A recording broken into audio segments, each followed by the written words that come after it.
Idealization. You are a thinking center in original substance, and the thoughts of original substance have creative power.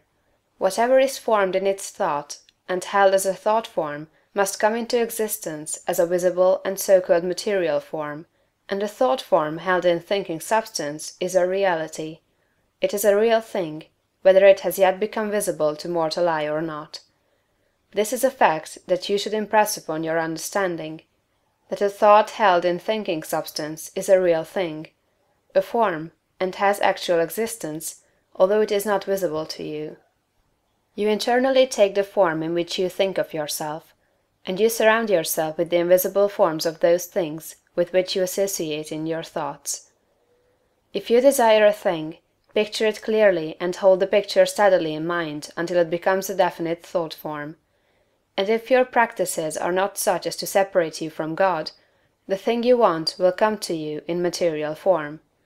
It must do so in obedience to the law by which the universe was created. Make no thought form of yourself in connection with disease or sickness, but form a conception of health. Make a thought form of yourself as strong and hearty and perfectly well. Impress this thought form on creative intelligence, and if your practices are not in violation of the laws by which the physical body is built, your thought form will become manifest in your flesh. This also is certain: it comes by obedience to law. Make a thought form of yourself as you desire to be, and set your ideal as near to perfection as your imagination is capable of forming the conception. Let me illustrate. If a young law student wishes to become great, let him picture himself, while attending to the viewpoint, consecration, and identification as previously directed, as a great lawyer, pleading his case with matchless eloquence and power before the judge and jury, as having an unlimited command of truth, of knowledge, and of wisdom. Let him picture himself as the great lawyer in every possible situation and contingency. While he is still only the student, in all circumstances let him never forget or fail to be the great lawyer in his thought form of himself. As the thought form grows more definite and habitual in his mind, the creative energies, both within and without, are set at work.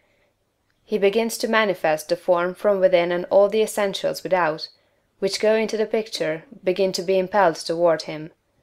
He makes himself into the image, and God works with him.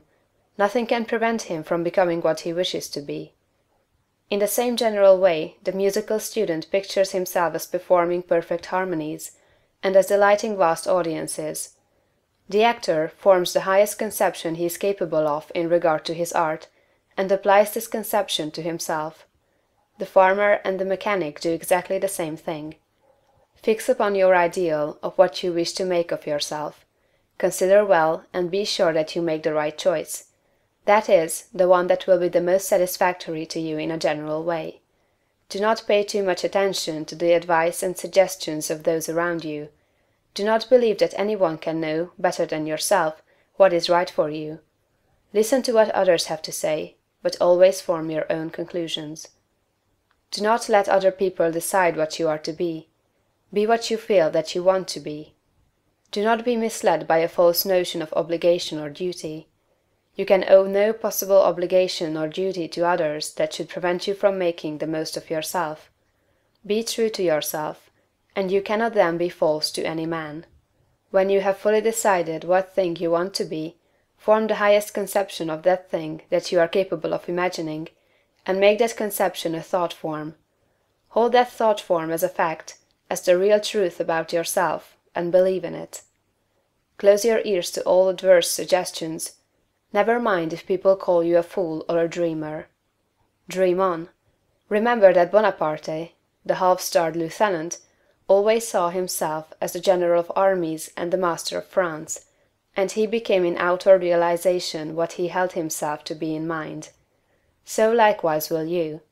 Attend carefully to all that has been said in the preceding chapters, and act as directed in the following ones, and you will become what you want to be.